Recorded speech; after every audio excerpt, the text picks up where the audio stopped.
Désolé les amis, désolé Kolia Amani. Je ne sais pas ce qui s'est passé. Je pense que c'est... Je sais pas. Je pense que c'est Facebook qui nous a interrompu. Je sais pas. Parce que rien n'a été touché. Tout fonctionne normalement. Je sais pas. La vidéo s'est coupée net. Je sais pas ce qui s'est passé. Je sais pas vraiment ce qui s'est passé. On a été coupé net. J'essaie de réinviter du monde.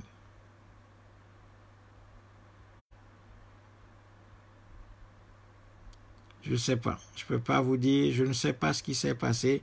Je pense que c'est Facebook qui nous a coupé parce que tout fonctionne parfaitement. La connexion hier, j'ai rien touché. Mais la vidéo s'est arrêtée tout net. Voilà. Le téléphone n'a, enfin l'appareil n'a aucun problème. Il n'y a rien qui a bougé.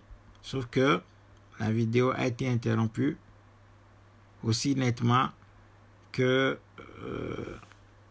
qu'abruptement.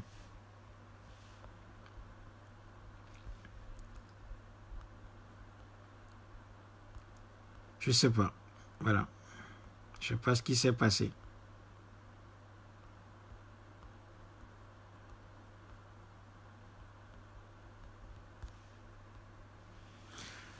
Bon, voilà, désolé les amis, je sais pas, je suis désolé de ce qui s'est passé. La vidéo a été coupée. Il n'y a rien qui a été touché de ma part. Je sais pas, je pense que soit c'est Facebook qui nous a interrompu ou bon, je sais pas, je peux pas vous dire. Voilà. Donc, tous ceux qui étaient sur le live, j'en suis désolé, quoi. Voilà. Ça m'a fait perdre aussi le fil de ma réflexion. Mais disons simplement que avec une situation comme ça, en Afrique, une économie complètement tournée vers l'extérieur, un système éducatif aliénateur qui produit de l'ignorance et qui forme des subalternes coloniaux, capable tout simplement de continuer le travail entamé par le colonisateur et l'esclavagiste, avec une économie productrice, enfin avec une agriculture productrice de café, cacao, des fleurs, des fruits exotiques pour nourrir l'économie extérieure au détriment de l'économie et de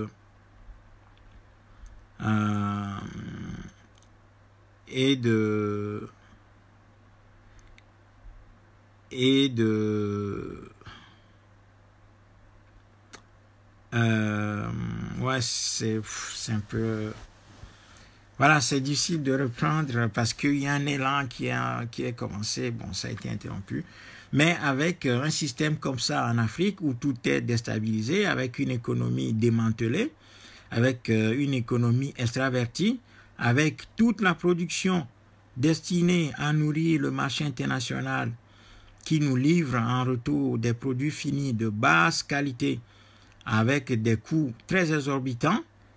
L'ensemble de ce système entretenu par une élite coloniale placée à la tête des enclos coloniaux sous forme de métayers et obéissant au contrat de métayage qui les lie avec l'étranger, eh bien, l'Afrique ne va nulle part. D'où l'urgence, d'où la nécessité, d'où le besoin impérieux de s'engager dans une entreprise de libération du continent africain.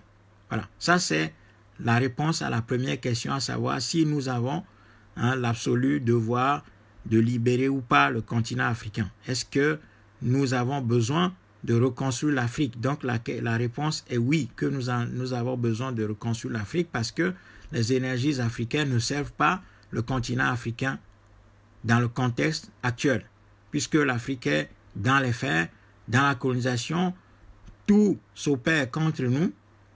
Nous sommes pourvus des moyens de notre propre destruction.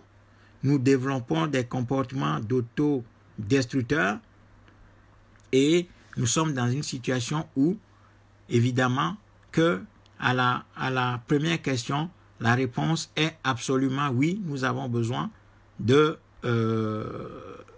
construire un africain de sorte à réorienter ses ressources vers la satisfaction des besoins internes endogènes. Voilà, le frère Latif nous a rejoint. Bonsoir, frère Latif. Oui, oui, bon, mais je salue tout le monde. Hein. Je voudrais aller tout droit au but. Actuellement, je suis au Togo, je suis en mode vacances, donc excusez-moi, je ne suis pas bien habillé comme vous. J'espère que vous me recevez. Pas de souci, c'est pas l'habitude. Je suis à Lomé, hein, je viens de manger à Demé-Désir. OK. Bon, pour aller tout droit au but, ce que moi je voudrais dire, hein, c'est que je voudrais qu'on recentre le débat sur votre idée principale, qui est celle de libérer le continent africain d'abord. C'est cela. Bon, quand les gens parlent d'industrialisation, quand les gens parlent des actions à mener après cette libération, quand vous parlez est-ce que vous posez la question de savoir si nous avons les moyens, si nous devons reconstruire l'Afrique? Bien sûr, of course. La question là ne se pose même pas.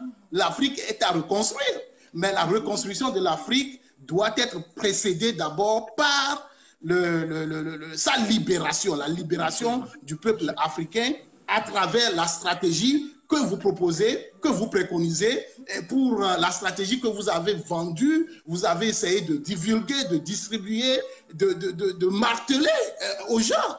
Donc, recentrons le débat sur cela ce soir aussi, en disant qu'est-ce qu'il faut faire?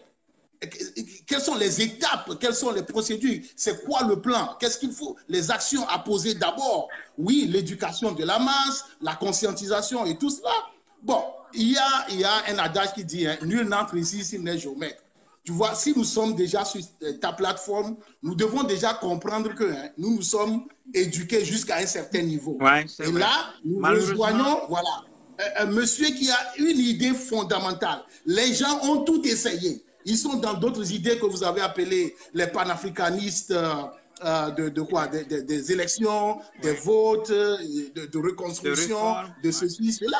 Mais vous avez très bien élaboré votre idée en parlant des trois principaux éléments qui constituent un État, un pays, un continent. Vous parlez de l'espace géographique, vous avez parlé du gouvernement et vous avez parlé du peuple. Voilà. Donc, maintenant, il s'agit de comment reconquérir ce territoire.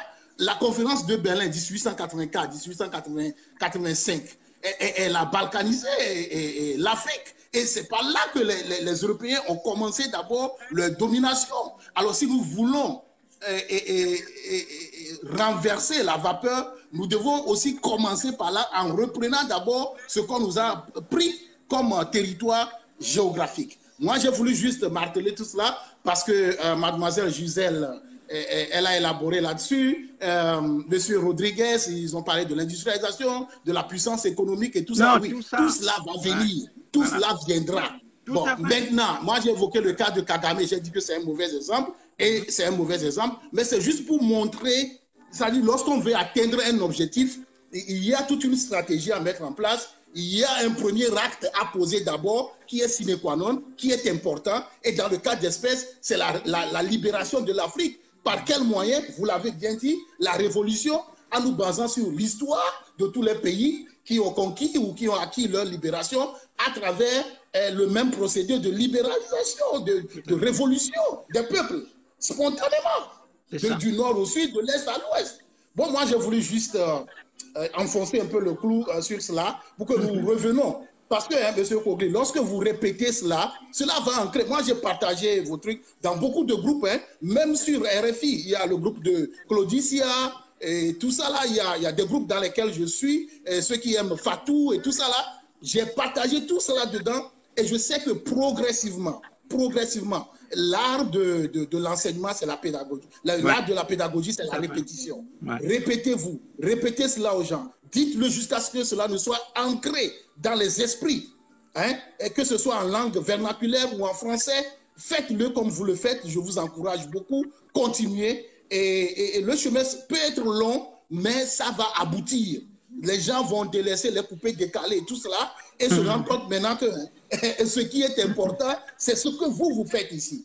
On a 8 personnes, 15 personnes au maximum. Aujourd'hui, je vois, hein, il y a une petite évolution. Je ne sais pas si tu as remarqué cela. Ouais, on est parti de 2, 5, maintenant on a 15. Petit à petit, ça va aller. Il faut de l'abnégation, il faut soutenir, il faut maintenir hein, le coup et never give up. Voilà. Donc, merci beaucoup. Je te salue et merci pour tout ce que tu fais. Merci beaucoup, Latif. Tu salues tous les gens de Lomé. Et n'oublie pas de nous apporter la sauce, le reste de la sauce à demain et Yebesesi, hein, avec Akpan. Voilà, voilà, je ne manquerai pas. J'irai jusqu'à Kwadapé et vous ramener tout cela. Ma mère est de Kwadapé. D'accord, voilà. Merci beaucoup. Ah, vous avez bien fait de rappeler aussi les fondamentaux, hein, donc il faut retourner à ces fondamentaux. J'essaye juste, parce que je vois très bien qu'il y a un certain nombre de gens qui nous rejoignent, qui n'ont pas assisté au début ou bien qui n'ont pas tout suivi ce que le Montra fait depuis des années. Donc, je suis obligé parfois de me répéter. Mais je veux juste corriger un petit truc, c'est que nos langues ne sont pas des vernaculaires. C'est aussi une bataille lexicale qu'il faut mener, c'est une bataille de vocabulaire. Nos langues sont des langues. Ce sont des langues nationales et des langues locales. Donc, nous devons les ventiler et les voir exactement sur le même plan, sinon plus que les langues coloniales que nous avons assimilées parfaitement au détriment de nos propres langues qui sont reléguées au rang de vernaculaires et que nous-mêmes nous considérons comme des vernaculaires.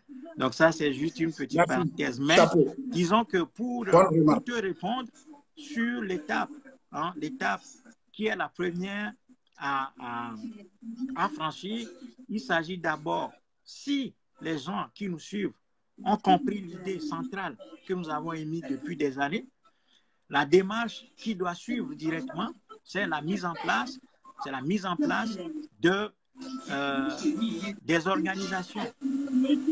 Donc, c'est la mise en place des structures. C'est-à-dire que chacun doit travailler à avoir 5, 6, 3, 4, 5 personnes autour de sa personne pour commencer un travail. Et c'est pour ça que je dis que l'histoire, nous sommes résolument ancrés dans l'histoire. C'est que pour que l'histoire avance, il faut qu'il y ait un petit noyau d'hommes d'abord qui soient convaincus de ses idées et de ses responsabilités et qui commencent à travailler. Donc, chacun de nous doit trouver 3, 4, 5 personnes autour de sa propre personne et puis essayer d'élargir nos idées avec ça et commencer une structuration. Et une fois que c'est fait, nous viendrons directement parce qu'il y a un certain nombre d'idées que nous ne pouvons pas jeter comme ça sur Facebook ou sur la toile. Même dans les livres, nous n'avons pas à les mettre, mais nous avons besoin de nous voir physiquement pour partager ces idées qui sont des idées qui vont directement nous conduire vers l'action. Donc, la première étape pour arriver à la constitution d'un mouvement insurrectionnel, révolutionnaire populaire sur le plan continental, c'est que chacun dans sa localité où il est, on prend les localités telles qu'elles sont, et puis on essaie de construire des groupes autour de nous. D'abord, ça c'est tout ce que je demande. Après, si ces groupes-là se constituent, contactez-nous, nous viendrons. On trouvera le moyen de pouvoir avancer. Donc c'est d'abord cette étape qui est fondamentale. Si on ne fait pas ça, nous allons avoir les meilleures idées du monde. Nous n'aurons pas les structures pour les mettre en œuvre. C'est d'abord ça. Voilà. Donc c'est très concret. Merci beaucoup. Il s'agit concrètement que chacun rassemble quelques personnes convaincues autour de sa personne pour en faire un groupe cohérent où il n'y a pas de contradiction, où la discipline règne et où maintenant nous allons pouvoir venir ou donner les éléments pour la continuation du travail. Absolument. Merci. Voilà. Merci. Nous avons pris bonne note de cela et nous allons passer tangiblement à cette étape-là que vous venez donc de bien décrire et que vous venez de nous proposer. Merci infiniment, M. Kobi. Très bien. Merci. Merci. Au revoir. À bientôt. Merci. Je suis là. Voilà. Merci. Bye bye. Je vais donner la parole. Il me semble que quelqu'un sollicitait la parole. C'est... Alors... Voilà, tout à fait. Le frère Lamadou Totem dit qu'on ne peut pas tout dire sur les réseaux sociaux, mon frère. C'est clair, c'est clair. C'est clair que nous ne pouvons pas tout dire, mais nous essayons d'aller le plus loin possible dans nos idées pour nous rendre compréhensibles, pour nous rendre clairs, pour qu'il n'y ait pas d'ambiguïté dans ce que nous disons, pour que les gens ne disent pas que nous sommes de doux rêveurs et des illusionnistes. Voilà, donc nous essayons de développer autant que faire se peut nos idées pour nous rendre accessibles aux uns aux autres. Alors, je vais continuer la lecture des commentaires. Mes amis, c'est du bon débat, merci beaucoup. Je salue également fraternellement les gens qui viennent de nous rejoindre. Ils sont nombreux, je ne peux pas tous les citer, mais merci beaucoup. Partagez la vidéo et si vous voulez intervenir dans cette discussion, vous êtes libre de le faire. Il suffit de me faire signe pour que je puisse vous joindre sur le live. Sachez que ce soir, nous sommes en train de parler d'un sujet très important, à savoir si la jeunesse africaine doit reconstruire le continent africain. Est-ce que nous avons le devoir de reconstruire le continent africain? Et si oui, nous avons ce besoin, si nous avons ce devoir-là, si nous avons cette responsabilité-là, est-ce que nous disposons d'un plan stratégique qui nous amène à ça? Et si oui, nous avons un plan stratégique, quel est notre agenda pour réaliser la reconstruction du continent africain? Et puis, dernièrement, quels sont les moyens que nous avons à mettre en œuvre pour reconstruire le continent africain? Donc, voilà les sujets. Disons, le grand thème, c'est comment est-ce que nous jugeons notre rôle? Est-ce que nous voyons que nous avons, compte tenu de la situation en Afrique, est-ce qu'il y a absolue nécessité de reconstruire le continent ou bien nous estimons que tous les éléments sont en place et puis que, bon, il va falloir juste faire quelques ajustements pour avancer? Si c'est le cas, ben oui, ben alors allons-y, quoi. Si ce n'est pas le cas, alors oui, ben il va falloir reconstruire le continent. Et nous, en tant que Moltra, Mouvement pour la libération totale et la reconstruction de l'Afrique, nous disons qu'il faut absolument reconstruire le continent africain. Au compte tenu de la situation, nous l'avons décrit en première partie de ce direct avant d'être interrompu, nous avons montré les différents facteurs qui plaident pour la reconstruction du continent africain. Et cette reconstruction du continent africain plaide ou passe par la mise en place d'un plan stratégique de combat, lequel plan stratégique doit être fondé sur la mise en place des structures. Donc là, nous abordons la question des moyens, des structures capables de mobiliser l'énergie populaire de sorte à en faire un tsunami. Voilà. Parce que nous nous sommes inscrits dans la grande histoire. Nous avons vu ce que l'histoire a enseigné aux peuples dominés, humiliés, enchaînés, ce que les peuples ont fait pour s'en sortir. Eh bien, c'est ça que nous voulons faire.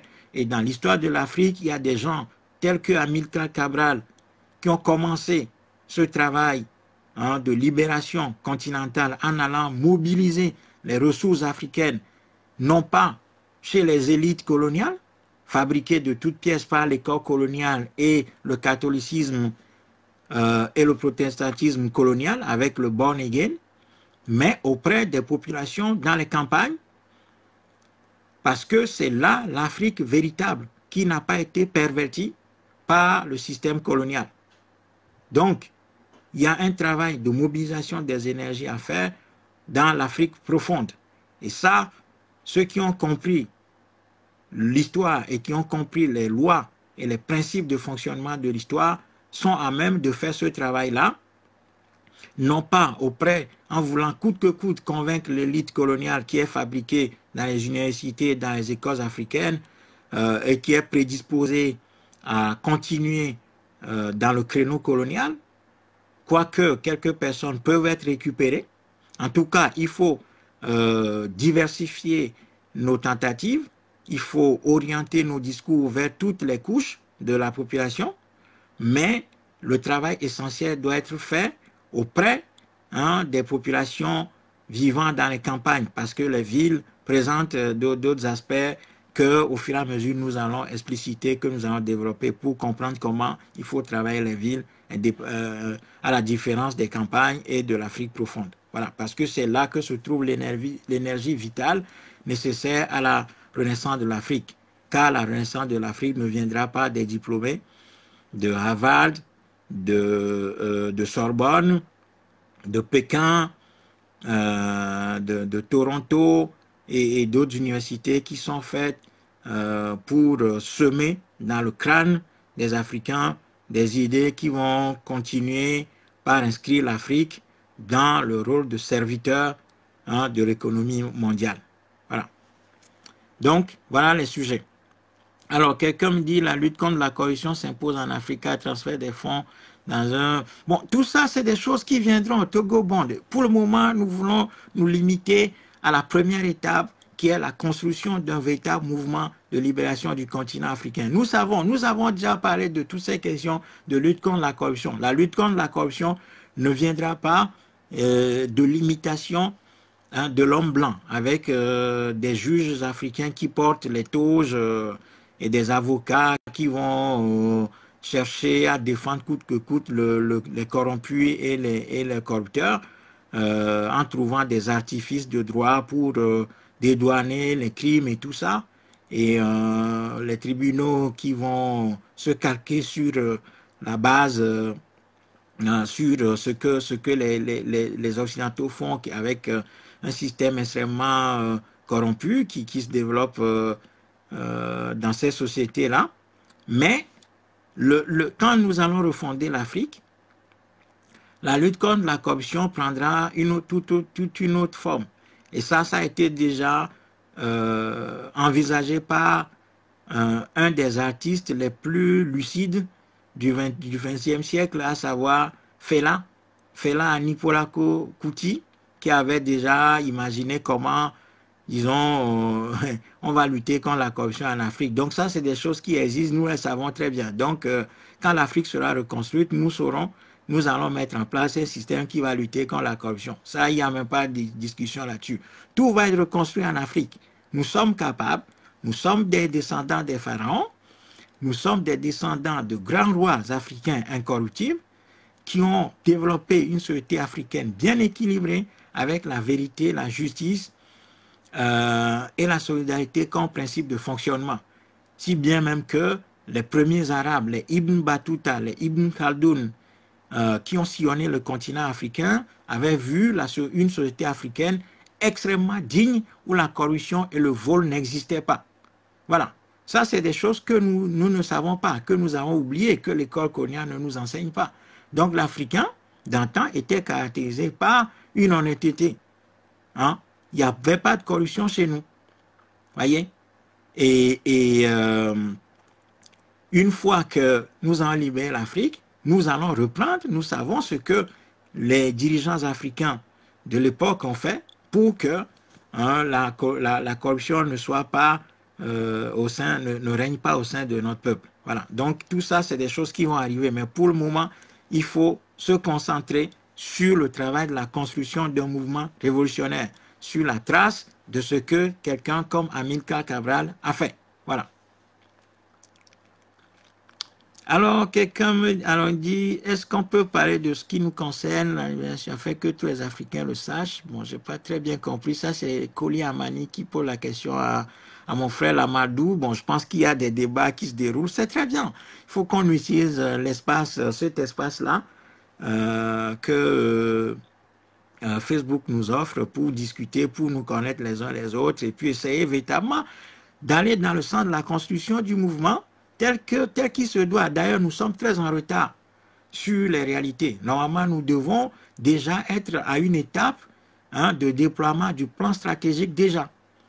Et Facebook, même si ça a installé un système de surveillance, même si les réseaux sociaux nous surveillent, même s'il y a des gens, la marche en avant de l'Afrique va continuer. C'est-à-dire que l'histoire de l'Afrique va s'écrire, vaille que vaille. Et il va y avoir, à notre suite, même si nous tombons, il y aura d'autres Africains qui vont continuer le combat. C'est ça un peuple. Et c'est ça qu'il faut cultiver, c'est-à-dire la continuité dans le radicalisme froid, dans le sérieux, pas de bruit pour du bruit, faire un travail sérieux, continuer à former les gens, de sorte que la relève soit assurée. Il ne faut pas qu'il y ait une rupture dans ce que nous sommes en train de faire. Il faut que d'autres personnes soient formées et nous sommes capables, nous sommes disponibles, nous sommes disposés à former des gens. J'en ai fait. J'en ai fait depuis plus de 15 ans. Il y a des gens qui sont venus ici, qui sont venus de très loin, que j'ai formés, bon, mais qui finalement n'ont pas tenu le choc, qui sont partis. D'autres ont fondé leur propre temple après avoir acquis un tout petit peu de connaissances, croyant qu'ils ont déjà découvert la quintessence de nos problèmes. Donc voilà, il faut qu'on soit patient, qu'on travaille résolument, mais je veux dire que ce qui peut nous encourager à continuer ce travail, c'est que progressivement, qui se constituent des mouvements locaux dans chaque coin et recoin où il y a des Africains qui nous suivent et qui sont d'accord que l'idée centrale qui s'impose aujourd'hui à l'Afrique, ce ne sont pas des élections, ce ne sont pas des réformes, ce n'est pas la prière, ce n'est pas quelque chose de particulier en Afrique en attendant le Messie, mais un travail humain. Seule l'action humaine change les données historiques. C'est seule l'action humaine qui change les données historiques. Et cette action humaine, elle doit être planifiée, organisée, structurée et surtout conduite dans la discipline. Voilà, c'est-à-dire que toutes les idées ne se valent pas. Toutes les idées ne se valent pas. Et chacun a sa place dans le mouvement que nous voulons construire sans toutefois avoir la capacité d'être à la tête. Voilà, c'est tout. Une armée, c'est un général et ensuite et des soldats qui fonctionnent, qui travaillent. Voilà. Là où tout le monde veut être chef, tout le monde devient esclave. Là où tout le monde veut assumer des responsabilités, eh bien, le travail n'avance plus. Donc, chacun doit avoir l'humilité d'accepter le rôle et le rang qui est le sien. Il s'agit de travailler pour la renaissance de notre continent. Donc, chacun a sa place, sans pour autant que chacun soit amené à diriger quoi que ce soit. Ça doit être clair. C'est là l'esprit de discipline dont je parle. Ça veut dire que s'il y a une hiérarchie qui est établie, elle doit être respectée. Et toutes les idées ne se valent pas, même si chacun de nous a ses idées.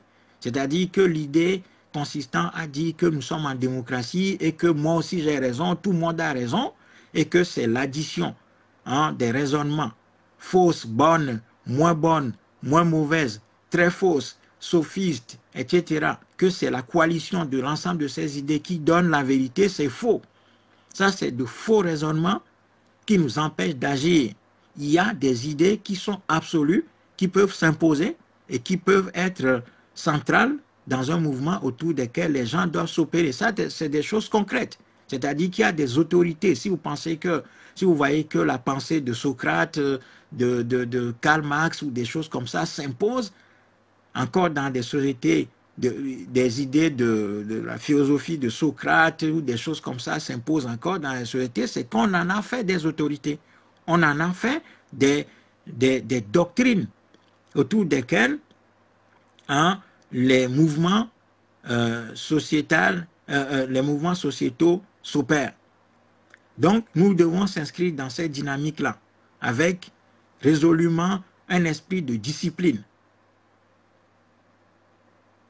Voilà. Parce qu'à force de vouloir tout embrasser, à force de vouloir donner raison à tout le monde, eh bien, nous n'imposons pas une autorité dans nos rangs, alors que nous acceptons l'autorité venant de l'extérieur, à la fois des dictateurs et de leurs metteurs en scène étrangers. Voyez? Donc, voilà quelques petites idées que j'essaie de semer comme ça pour qu'on essaye d'avancer véritablement. Donc, je continue la lecture des commentaires. Je pense que après je vais arrêter. Il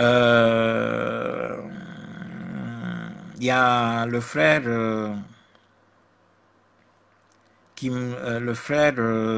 Latif qui disait le continent est reconstruit après sa libération, mais pas dans le système actuel. Tout à fait, c'est clair. Donc nous devons continuer le travail et nous devons garder à l'esprit que personne ne viendra reconstruire l'Afrique à notre place. Si nous voulons dicter les règles de conduite aux Chinois, si nous voulons dicter les règles de fonctionnement aux Français, dicter les règles de conduite aux Américains, dicter les règles de conduite aux Canadiens, aux Sud-Coréens, aux Turcs, aux Arabes et tout ceci, en Afrique, il va falloir que nous ayons le pouvoir de le faire. Sinon, ces gens-là ne vont pas venir en Afrique en partenaire, mais plutôt en maître.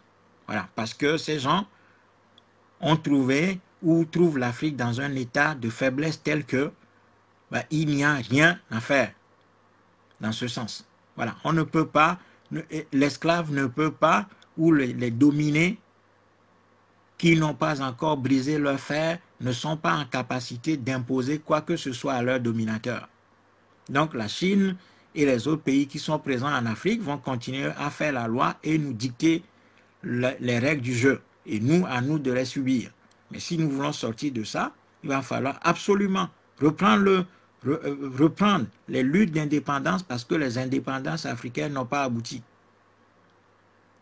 C'est en ce sens-là que nous parlons de la reconquête territoriale. Parce que la colonisation, avant de construire une école coloniale, avant de construire une économie coloniale, avant de construire des élites coloniales qui continuent de régenter l'Afrique, avant de construire des églises la religion et des religions coloniales, la colonisation a d'abord conquis le territoire africain militairement, avec les outils psychologiques en parallèle, c'est-à-dire l'école, la religion et tout, voilà, et tout ce qui va avec. Donc, si nous voulons rebâtir l'Afrique pour réorienter ses ressources vers la résolution des problèmes de ses fils et filles, nous avons l'impérieux devoir et l'impérieuse nécessité de travailler à mettre en place des structures capables de porter la seule idée qui vaille, à savoir l'idée de la libération continentale. Et la mise en place de ces structures-là commence par le travail de chacun de nous et de chacune de nous. Chacun doit essayer de trouver 2, 3, 4, 5 personnes, 10 personnes autour de sa personne. Et après, il y a des idées que nous ne pouvons pas véhiculer sur les réseaux sociaux, sur Internet. Après, nous nous rencontrerons physiquement pour continuer le travail. Voilà, parce que nous savons ce que nous voulons faire. Donc, que chacun, où qu'il soit en Afrique ou ailleurs, dans une ville ou dans un village, à l'étranger ou sur le continent africain, chacun doit faire l'effort de trouver quelques personnes autour de sa personne pour avancer, pour construire une structure autour de la seule idée aujourd'hui qui s'impose à nous, que l'histoire nous impose, incontournable, c'est l'idée d'un mouvement révolutionnaire continental. Voilà. Et c'est ainsi que nous pourrons libérer chacun des enclos coloniaux abusivement appelés États africains, dirigés par des métayers qui sont en train de prolonger tout simplement la situation coloniale dans laquelle l'Afrique a été plongée depuis 3000 ans maintenant. Et tous ceux qui nous vendent des histoires d'élections, de réformes, de prières, de lobbying auprès des institutions soi-disant internationales, et tout ça, ce sont des marchands d'illusions. Il faut sortir de ces courants, parce que ces courants, l'histoire n'a jamais démontré que ces instruments-là étaient ou sont efficaces vis-à-vis de la colonisation. Donc je vais prendre la sœur Aswa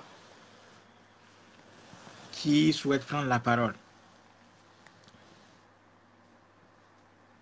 Voilà. Bonsoir. Bonsoir, comment vas-tu? Mon très cher frère, bonsoir. Désolée parce que je profite, et c'est maintenant qu'il est minuit ou quelque chose comme ça chez moi, et je profite donc du temps de libre que j'ai parce que j'attends, je garde toujours le téléphone au cas où on m'appelle, je suis obligée de tout raccrocher, façon et partir. Donc, désolée si jamais je vais devoir partir en trombe. Mais voilà, je voulais profiter pour...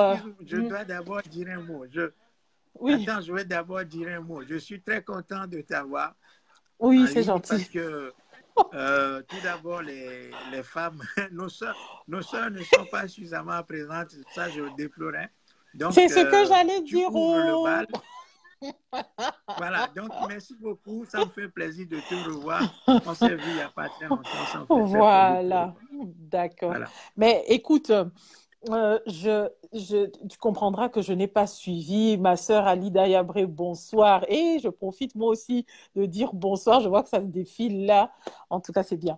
Je profite parce que je n'ai pas suivi tout ton live, le premier. Et puis après, ça a été interrompu au Ouais. moment où j'étais en train de faire des lettres de sortie. J'avais mes écouteurs. Donc, de temps en temps, j'écoutais encore un peu, je mettais les mots panafricanisme, lutte dans les lettres, au lieu de mettre traitement, au lieu de mettre prescrire ceci, je commençais à prescrire. Vraiment, il faut arrêter, vous les frères, là, de nous embrouiller, tout en train de nous parler d'Afrique. Voilà, maintenant, l'enfant d'autrui ici commence à prescrire n'importe quoi. Donc, bref, c'était pour faire un peu d'humour. Écoute, très bien. Pour revenir sur les idées, puisque chacun allait énoncer ses idées, donc c'est pour te dire que je n'ai pas tout suivi, mais j'imagine qu'on est en train de parler des plans d'action et effectivement, ce n'est certainement pas l'endroit sur les réseaux sociaux de commencer à dévoiler nos petits plans, mais on peut quand même avoir comment dire, énoncer des idées de façon générale, puisqu'il faut pouvoir être capable d'utiliser intelligemment les réseaux sociaux. Tu en as parlé la dernière fois, puisque tu étais en train de pointer du doigt ce que les Africains aimaient de ces jours-ci au niveau des futilités. Tout ça, le tout véhiculé dans les réseaux sociaux, et c'est dommage. Mais ce qui est bien, c'est que grâce aux réseaux sociaux, on peut aussi véhiculer les idées panafricaines, les idées révolutionnaires, les idées de lutte. Et donc, la lutte prend une autre tournure que celle que nos pères avaient menée dans le temps, puisque dans le temps, ils étaient plus sur le terrain et nous, on est beaucoup plus sur le virtuel, sur les réseaux sociaux. Ceci pour dire quoi? Ceci pour dire qu'on a plus d'opportunités que dans les années d'avant pour pouvoir conscientiser nos populations. Non seulement on a le terrain, parce que l'éducation des masses, non pas pour dire que nous sommes ceux qui devons éduquer parce que nous avons la science, nous connaissons. Non, pour dire qu'une personne qui a ouvert les yeux, qui a fait fonctionner son troisième œil, n'a plus rien d'autre comme devoir que pouvoir contaminer les autres en cherchant à tout faire pour qu'ils ouvrent eux aussi leur troisième œil. Et donc, c'est ce que je veux dire par là, par l'éducation de masse. L'éducation des masses, alors, doit se faire par tous les moyens possibles et inimaginables. Donc, moi, j'avais souvent tendance à dire que, voilà, on doit être capable, de la même façon que le colonisateur a su étudier, l'Africain a su étudier nos populations. Il vient sur un territoire, il est venu par la violence, mais il est aussi venu par le soft power, où il donne l'impression qu'il est gentil, qu'il est là pour votre bien, qu'il est là pour votre éducation, pour votre santé, donc pour votre éducation, donc pour vos écoles, et petit à petit, via l'école, via les structures, via les livres, via l'enseignement, il vous inculque les choses. Donc, et c'est pareil aujourd'hui quand on voit les mouvements de foule avec les pasteurs chrétiens qui sont tout le temps là en train de profiter de la naïveté des gens, mais qui font des démonstrations de soi-disant de miracles, soi-disant de prêches, etc.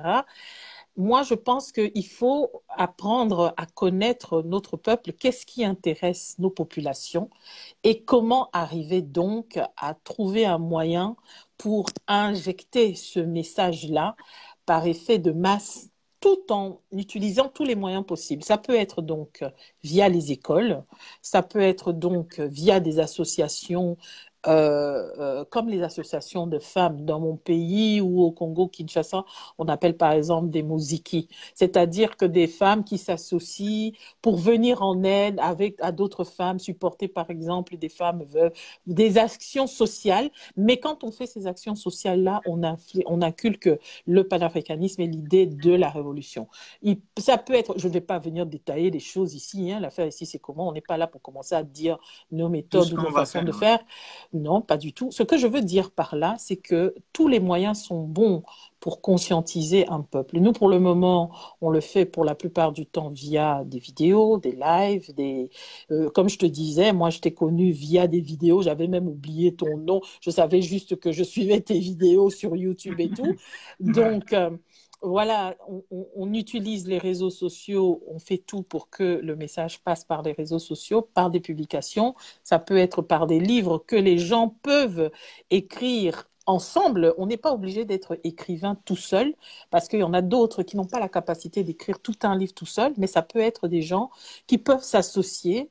Euh, un écrivain camerounais avec un écrivain congolais avec un écrivain gabonais et faire la promotion de ce livre de conférence en conférence, alors que dans ce livre, on révèle les étapes, comment faire pour agir. Ça peut être par des idées associatives. Les Africains aiment faire la fête, aiment se rassembler pour manger et tout.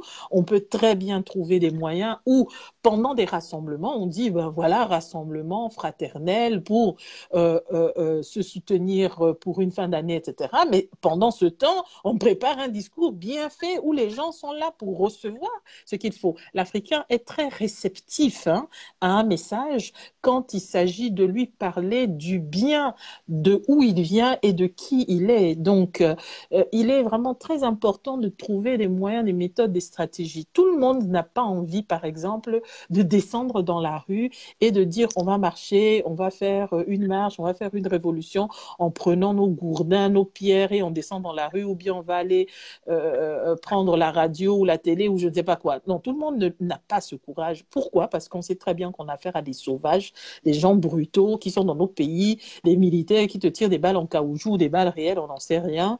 Donc, l'idée est d'être capable de conscientiser les populations au maximum, parce que même si on donne un mot d'ordre, on dit descendons tous dans la rue et allons prendre le pouvoir. Admettons que ça arrive, admettons. Admettons qu'on a la chance de faire cela et de créer des mouvements d'insurrection ou des mouvements populaires. La suite, c'est et après. Après toutes ces révolutions, après tous ces mouvements d'insurrection ou après tous ces mouvements où tout le monde descend dans la rue pour aller prendre le pouvoir, ce pouvoir-là, il se prépare. Il faut être capable d'avoir des leaders qui défendent réellement la cause panafricaine. Il faut être capable aussi d'avoir une population qui suit le raisonnement de ces leaders panafricains. Parce que si on a encore des populations qui... C'est même le problème de la question post-coloniale qui n'a jamais été posée, que je suis en train de poser. Quand on parle de la conscientisation des peuples et des gens, quand on dit il faut qu'on fasse attention, il faut qu'on soit vigilant, il faut qu'on répète à nos populations que l'Afrique est en guerre, c'est aussi à cause de ça. C'est parce que nous avons encore la mentalité coloniale, la mentalité du colonisé, pardon, la mentalité de celui qui a été administré par le colon. On réfléchit encore dans cette mentalité. Et donc, c'est un long travail d'haleine. Quelqu'un était en train de te dire tout à l'heure, qui est intervenu, je l'ai suivi un peu à moitié, qui te disait, il faut répéter, il faut tout le temps redire. Pourquoi? Parce que pourtant, toi, tu es dans le combat depuis, je crois, c'est quoi, 15 ans ou 20 ans? L'affaire ici, c'est comment? 20 ans. Mais c'est pas assez. C'est-à-dire que il faut bien faire comprendre aux gens. J'ai dédié toute ma jeunesse à ça. Donc, mais tu n'as pas fini de la dédier. Tu vas la dédier jusqu'au jour où tu vas la dédier jusqu'au jour où tu vas rejoindre les ancêtres. Il faut faire comprendre aux gens que quand on rentre dans cette affaire-là, c'est pas affaire d'amusement où on dit que on est rentré, on a fait 1 année, 2 années, on est allé dans les conférences, on a fait les conférences anti-franc CFA, on a crié, et puis après chacun fait son truc. On a commencé, l'engagement a commencé, ça va jusqu'au bout. Même quand on est au boulot, même quand on est à la maison, même quand on est en train de faire des courses, même quand on est en train de manger, même quand on est en train de regarder la télé. Il faut toujours qu'on soit vigilant dans ce combat-là pour se dire, c'est quoi le piège? Les gens, c'est pour ça que je dis toujours que le combat panafricain doit être un combat au même titre comme les autres sont, par exemple, les chrétiens, là, ils sont à l'intérieur et ils ont l'impression vraiment que il n'y a que ça, qu'ils voient des démons partout. Mais c'est pareil avec les panafricains. Ils doivent avoir l'impression qu'il y a des pièges néocoloniaux de partout. Donc, il faut savoir, quand tu rentres dans un groupe, même les gens qui adhèrent au groupe dans lequel tu rentres là, est-ce que ce sont des pions? Est-ce que ce sont des espions? Est-ce que ce sont des gens vraiment qui sont là pour la vraie cause? Est-ce qu'ils sont vraiment là pour suivre le travail et l'engagement jusqu'au bout? Les personnes avec qui tu veux faire des débats ou tu veux te donner, ou quand tu dis que tu as envie de commencer quelque chose, est-ce que tu es prêt à aller jusqu'au bout? Aller jusqu'au bout, c'est pas forcément donner sa vie et recevoir des balles en plein poitrine. C'est de te dire que quand il faudra aussi faire sortir ton argent, parce que il va falloir éditer, par exemple, 25 CD et les distribuer gratuitement dans des lycées pour qu'on puisse les projeter et pour que dans nos lycées, sachant que nos lycées sont remplis de programmes coloniaux, et que tu te dis qu'on va par exemple faire des CD avec des projecteurs où les enfants, même après les cours, pourront avoir des cours panafricains gratuitement, mais il faut sortir de la poche à l'intérieur, il faut aussi se donner, donner de sa personne, avoir du temps pour se dire que même si je suis fatiguée, même si j'ai envie de faire mon petit sommeil, je dois consacrer au moins un minimum de 20 minutes ou 1 heure par jour pour la cause africaine, la cause panafricaine. Les gens oublient ça. Les gens pensent que bon, c'est parler, on va pas en faire ça un plat de tous les jours. Mais c'est un engagement, c'est un plat de tous les jours. Même quand on est au travail, même quand on est, je sais pas, à la maison, même quand on a fini de donner à manger aux enfants, même quand on a fini de causer avec son chéri ou sa chérie, on revient toujours à cette forme de combat où on se dit que c'est un travail de longue haleine. Et même si j'ai commencé à 20 ans, ça va s'arrêter. Même si j'ai 85 ans, je continue. Parce que tu viens de le dire avant de me prendre au téléphone, que c'est quelque chose qui existe depuis même, c'est pas seulement depuis nos chefs d'État actuels, c'est même depuis... Ça fait 3000 ans que l'Afrique périclite. Hein. L'Afrique est en train de perdre de sa valeur et de sa beauté depuis près de 3000 ans. Ça y est, on est déjà... Donc, on n'a pas le temps. On n'a pas le temps. Normalement, les Africains n'auraient même pas le temps de dormir, ni de danser ou de quoi. On n'a plus le temps pour ça. Donc, chaque fois que l'on peut consacrer quelque chose et utiliser tous les moyens possibles et inimaginables, ça peut être les réseaux sociaux, ça peut être les gens qui font les chansons, ça peut être les gens qui écrivent les livres, ceux qui écrivent les poésies, on s'en fout. Ceux qui font, même, ils ont un cabinet médical, ils voient les patients, ils profitent, oui, mais il y a ça aussi dans le boulot, même si tu es maçon, même si tu es peintre, on s'en fout. Il faut toujours avoir en tête que... Et puis, ça ne demande même pas beaucoup d'efforts. Hein. Ça ne demande même pas comme si on est en train de dire que on est en train de se sacrifier au point où on va finir notre vie. Regarde, moi, je suis là. Est-ce que tu me vois, je suis quelqu'un qui pèse 10 kilos ou quoi? Je vis, non? Je vis ou bien? Je vis, j'ai ma vie. Je suis une mère de famille aussi. Donc, ça n'empêche que je consacre quand même un minimum de 10, 20 minutes. Et... il faut toujours se dire que même si c'est une personne de gagner par jour, c'est une personne de gagner. Oui. Et c'est déjà ça. Parce que cette personne-là, tu gagnes une personne, ben, cette personne va aller instiller le venin, mais le bon venin, le venin panafricain à une autre personne. Il faut vraiment que les gens se rendent compte que l'Afrique est dans un combat, et ce n'est pas un combat qui est réservé, pour revenir à la question de la femme, ce n'est pas un combat qui est réservé aux hommes ou à une catégorie. Parce que tu disais tantôt, comment faire pour que la jeunesse prenne le pouvoir ou la jeunesse ramène à l'Afrique. Ce n'est pas seulement une question de jeunesse. Même une personne qui a déjà passé ses 60 ans et comprend maintenant qu'est-ce que le franc CFA, qu'est-ce que les enjeux, qu'est-ce que le néocolonialisme, qu'est-ce que le problème avec les APE, même s'il a compris à 60 ans, c'est bon, le travail est là. Tout le monde doit faire sa part de travail.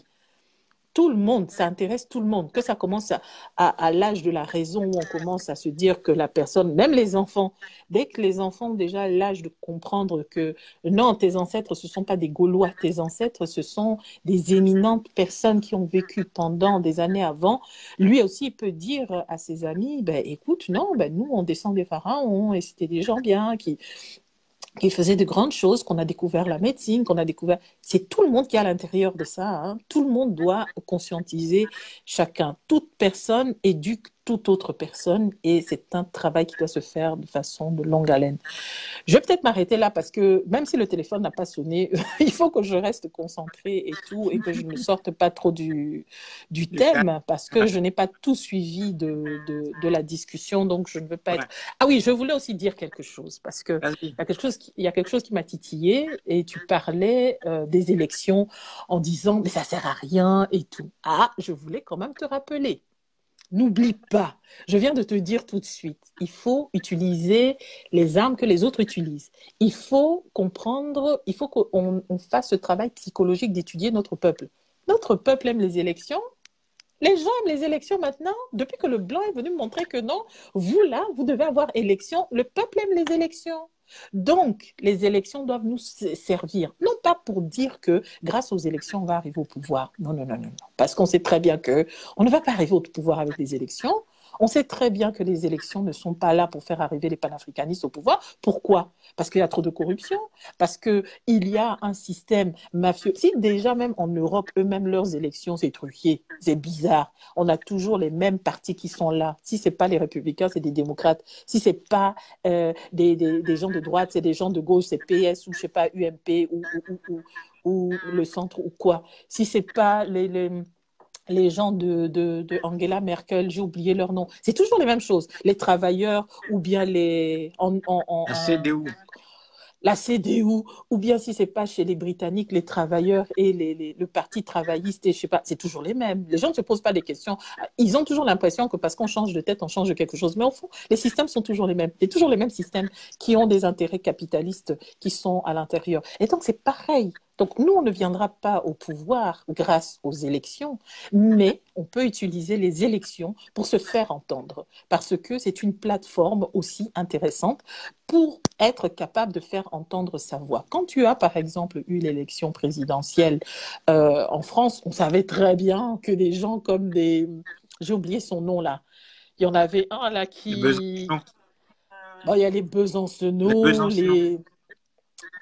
il y a beaucoup de gens, ceux qu'on appelle, entre guillemets, les petits candidats. Mais quand même, les cheminades, les tout, on sait très bien qu'ils ne vont jamais passer président.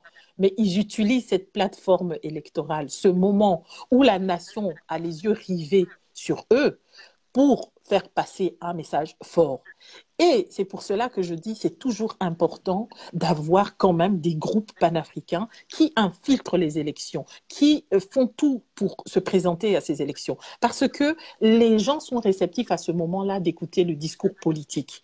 Et tous les moyens, comme je te dis, sont bons pour se faire entendre. Donc même pendant les problèmes, pendant les moments électoraux, tu as le temps de dire la solution pour l'Afrique, la solution pour notre pays, la solution pour notre continent, c'est le panafricanisme, c'est la libération du néocolonialisme, c'est la décolonisation mentale, c'est le regroupement, c'est la prise de conscience, c'est la bonne gouvernance, certes, mais surtout la lutte contre la corruption. C'est tous ces points, ces programmes. Parce que même si sur une foule de 500 personnes, bon, il y a des gens qui t'écoutent et puis après, demain, on t'oublie, il y aura toujours sur ces 500 personnes, 10 personnes qui pourront venir. C'est après les élections que le groupe que tu as formé est capable de rejoindre ton mouvement et dire on a quand même compris le message. Le gars, là, ne dit pas des mauvaises choses. Tu vois, en RDC, par exemple, il y a eu, pourtant, on connaissait des candidats déjà déclarés. On savait qu'il y avait Tshisekedi, on savait qu'il y avait celui-là, le candidat de Kabila, Chadari. On savait qu'il y avait, qui encore les autres candidats qui s'étaient tous retrouvés à Genève, là, plus Martin Fayoulou. On savait très bien que forcément, l'un des gagnants serait ces trois. Mais pourtant, il y avait 20 autres candidats. Et parmi les 20 autres, il y en a qui se sont fait écouter. Il y a même eu des panafricains. Moi, j'ai soutenu des panafricains. Mais leurs idées ont quand même eu écho. Même s'il y en a d'autres qui disaient « Oh, Yosa trop rêveur », ça veut dire en lingala « Bon, toi, tu es trop rêveur ». Mais il y en a quand même qui ont eu le temps d'écouter le discours et qui ont rejoint certains mouvements, ou du moins qui se sont rapprochés des mouvements panafricains en RDC. C'est très rare, parce qu'en RDC, c'est l'un des pays quand même d'Afrique centrale où le panafricanisme n'a pas d'écho. Le panafricanisme est assez écouté, par exemple, au Cameroun. On écoute quand même assez le discours panafricain, ouais, peut-être en RCA. Mais en Afrique centrale, le panafricanisme n'a pas encore beaucoup d'écho, tu vois. Mais on utilise cette plateforme électorale aussi pour se faire entendre. Pas dans l'idée de se dire que oui, on va gagner des élections, ça y est, on va arriver au pouvoir, on va faire les députés, être des législatives, mais qui ne tente rien à rien. Tu vois ce que je veux dire? Et quand je dis qui ne tente rien à rien, deux fois rien là, c'est même les militants. Tu peux gagner des militants même pendant les périodes de campagne électorale. Maintenant, le seul problème, c'est que ça demande des sous. Il faut quand même pour faire des campagnes, il faut imprimer des t-shirts, il faut pas aller distribuer sardines et pain, hein, comme les gens font où ils distribuent des motos ou des sacs de farine. Ouais. C'est-à-dire faire des élections de façon honnête, passer dans des lycées, passer dans des administrations, expliquer c'est quoi le programme, pourquoi on veut que l'Afrique change et pourquoi on veut qu'il y ait une autre politique africaine dans nos États. ben, c'est justement pendant ces périodes électorales que ça peut jouer, tu vois. Donc, je ne suis pas totalement contre les élections, même si je suis comme toi, je ne suis pas rêveuse de me dire que les élections, c'est ce qu'il nous faut, parce qu'on sait très bien qui a introduit la notion d'élection, du moins le système électoral moderne dans nos pays, et tout ce que ces gens-là introduisent chez nous, c'est n'importe quoi. Donc, c'est ce que je voulais dire. Ok, très bien. Bon, merci beaucoup. Hein. Tu as abordé beaucoup de points. Oui. Je vais essayer de relever 2, 3 choses et tout en te remerciant encore une fois pour ta Merci. participation. Il y a toujours des choses à prendre Oui. dans chacune de nos interventions. Je Oui. considère que nous n'avons pas, quand le Moltra rejette absolument les élections, c'est tout simplement parce que nous ne voulons pas du tout orienter notre peuple vers quelque chose que nous savons totalement, disons, improductif pour nous. C'est-à-dire que nous sommes dans 2 logiques. Il y a des gens qui pensent qu'ils peuvent utiliser les élections pour arriver à leur fin. Nous, nous considérons que nous n'avons pas besoin de cette étape-là. C'est-à-dire que si un peuple prend conscience de son état, eh bien, il va directement résoudre ses problèmes. On n'a pas besoin fondamentalement de passer par les élections. Parce que finalement, ce qui se passe, c'est qu'il se crée une sorte de clientèle aussi par le biais des élections et une sorte d'illusion tendant à faire croire à la population que elle doit attendre au bout de la mandature qui est disons, déclenchée par l'élection pour arriver au changement. Ainsi, notre peuple est dupé à chaque élection. Notre peuple est amené à une fausse promesse de l'alternance, du changement. Totalement. Et puis, quand bien même l'alternance opère, puisque ce n'est pas l'alternance qui est ce que vise le Moltra, mais la renaissance de notre peuple, bien, l'alternance n'est pas la solution aux peuples africains. Donc, nous, ce qu'on a fait, c'est qu'on a essayé de voir dans l'histoire quelles sont les lois et les principes qui régissent la vie des peuples dominés. Et qu'est-ce que les peuples ont fait? Bon, après, chaque peuple a utilisé les moyens à sa disposition pour arriver à sa libération, mais nous disons qu'il y a des constantes, il y a des choses qui sont régulières, qui sont revenues de manière régulière dans l'histoire, que nous ne pouvons pas, ou bien auxquelles nous ne pouvons pas échapper. Donc, nous disons encore une fois que l'élection, pour nous, en tout cas au Moltra, ce n'est pas du tout une voie. Je suis d'accord aussi. De possibilité. De toute façon. Donc maintenant, c'est pour ça que notre stratégie, je l'ai dit, bon, après, on ne peut pas tout dévoiler, hein, on l'a dit tout à l'heure, c'est de construire ce mouvement de manière méthodique. C'est-à-dire que déjà, 1 ou 2 personnes, quelque part, ils font corps et ils commencent un travail précis. Ce travail-là, ce n'est pas ici que je vais le dire, mais toujours est-il que une fois que 2, 3 personnes se retrouvent ensemble et qui sont convaincus de la pertinence de notre idée, à savoir la construction d'un mouvement insurrectionnel populaire en Afrique, eh bien, il y a un travail qui est mis en œuvre, qui démarre ainsi. Donc, pas la peine de nous disperser sur d'autres chantiers, notamment le chantier électoral, le chantier de la prière, des réformes, appel incessant à la morale pour que le dictateur et ses amis retrouvent l'humanité perdue, pour essayer d'avoir un cœur humain, pour comprendre que nous souffrons. Non, si l'élite africaine n'avait pas le caractère fondamentalement colonial, on peut espérer faire une alliance avec cette élite-là pour essayer de réformer la situation. C'est ce qui s'est passé dans un pays comme la Suisse, où les élites ont fait corps avec le peuple en préservant les intérêts de chacun, quoique, bon, l'élite a toujours le dessus, mais il y a une sorte de coalition entre le peuple et les élites, faisant en sorte que les intérêts soient plus ou moins défendus. En Afrique, c'est impossible parce que notre histoire est une histoire de domination de manière permanente et de reconstitution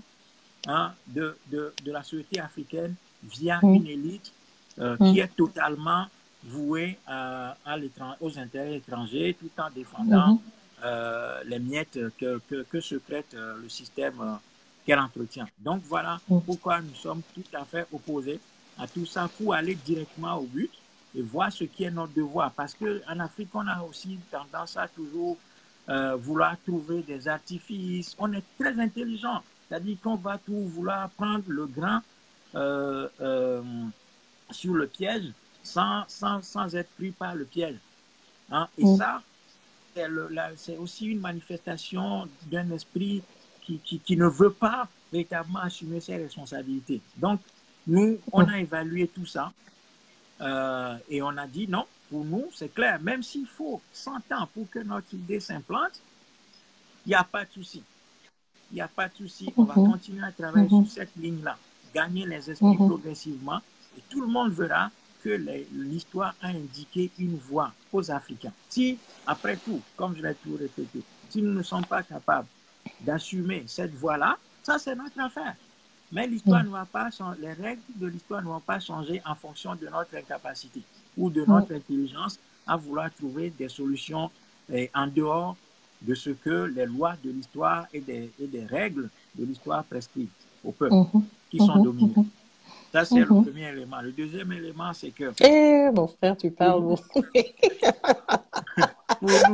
Pour nous, il est clair que... ça, c'était le premier point, oui. Le premier point, c'est que... Le deuxième point, c'est que nous voulons aller de l'avant. Je pense qu'il va falloir que chacun, partout où il est, il doit absolument commencer à trouver quelques personnes autour de sa personne. Exactement. Ça, c'est des données classiques. Ça peut commencer même dans les familles, parce qu'il est important aussi de dire aux Africains que même dans les familles, on peut toujours récupérer quelqu'un. Ça peut être un grand frère, une grande sœur. J'insiste vraiment que les femmes s'impliquent à l'intérieur. Oh là là, que les femmes s'impliquent à l'intérieur. Les femmes, quand elles sont à fond dans quelque chose, faut pas tromper la femme. Une femme, quand elle est en plein dans quelque chose, elle est dedans jusqu'à... Il faut avoir vraiment le moyen de faire comprendre aux gens que même un travail, au fond, excuse-moi de t'avoir coupé, et pardon, l'impolitesse, excuse-moi. Donc, vraiment, il faut faire comprendre que gagner des personnes à la cause panafricaine n'est pas forcément quelque chose d'extraordinaire. C'est parce qu'on a toujours le temps de faire un message retentissant. Moi, par exemple, pour donner tout simplement le petit côté personnel, pour dire par exemple ma petite maman, elle n'aime pas m'écouter parler panafricanisme, mais quand tu lui glisses les autres qui en parlent, elle écoute. Donc il y a toujours des moyens de séduire les gens, même si c'est en offrant un bouquin aussi simple, ou même si c'est en faisant écouter des lives ou des émissions de quelqu'un, juste en disant « Ah bah tiens, je t'ai envoyé un truc, c'est quand même intéressant, t'as vu, il parlait de ça ou je sais pas quoi ». Peut-être que la personne n'a pas envie, parce qu'il y a beaucoup d'orgueil entre nous, de foi, entre l'être humain, tout simplement. Prenons, ne disons pas forcément nous les Africains, prenons tout simplement l'être humain. L'être humain a du mal, des fois, à reconnaître qu'il a tort devant une personne qui l'apprécie ou qui le reconnaît comme un grand ou un parent ou quelque chose. Il n'ose pas dire que mon fils, j'ai tort, ou mon petit frère, tu as raison, moi j'ai tort. Mais deux fois, il entend et il préfère écouter la raison auprès d'une autre personne, d'accord? Donc, il y a tout ce travail qui doit être fait, qui peut être fait de proche en proche, et ça peut être au niveau de son travail, ça peut être au niveau de son cercle proche d'amis, ça peut être au niveau de sa famille, ça peut être le fait que l'on reparte dans nos collèges et nos lycées. Je rêve de ça. Je n'ai pas encore fini. J'espère qu'un jour, j'aurai la possibilité de rentrer dans mon pays, aller dans le collège Ganguédoire où j'étais ou au lycée et avoir le temps de parler à une tribune d'élèves qui sont aujourd'hui mes enfants et qui peuvent être aujourd'hui mes enfants ou mes petits frères du moins, parce que peut-être que je ne suis pas si vieille que ça, mais donc, histoire de dire, c'est pour faire de l'humour, histoire de dire que tous les moyens sont bons pour faire passer le message et de donner la possibilité aux oreilles ouvertes et averties qu'il y a un autre. message. Il n'y a pas que celui qu'on nous vend à la télé, et il n'y a pas que celui que l'Occident nous vend, mais il y a un autre message qui est là et que l'on peut arriver à faire. Hein. Et je te laisse terminer alors. Ok. Bon, il y a quelques personnes qui sont sur le... Oui, qui sont là. Qui demandent des précisions. Ah, mais simplement, pas lu. Je suis tout à fait d'accord avec toi qu'il faut continuer à travailler sur le message, essayer en toutes circonstances de le porter, d'essayer de convaincre les gens là-dessus, de créer les discussions, de créer des espaces de rencontre là-dessus et que les femmes s'impliquent absolument dans ce que nous sommes en train de faire parce que la femme a toujours eu un grand rôle à jouer en Afrique et continue d'en jouer et que nous devons absolument faire une place très importante à nos frères, à nos sœurs dans ce que nous sommes en train de faire. Et que les places sont d'ailleurs là, on n'a même pas besoin de leur faire la place, elles doivent prendre la place. Ça, c'est un premier élément. Le deuxième élément que je voudrais indiquer, c'est simplement que la vocation du MOLTRA n'est pas de rassembler tous les panafricanistes, parce que ce n'est pas tous ceux qui disent panafricanisme qui sont dans le panafricanisme. Il y a panafricanisme et panafricanisme. Et ce que nous sommes partis du fait que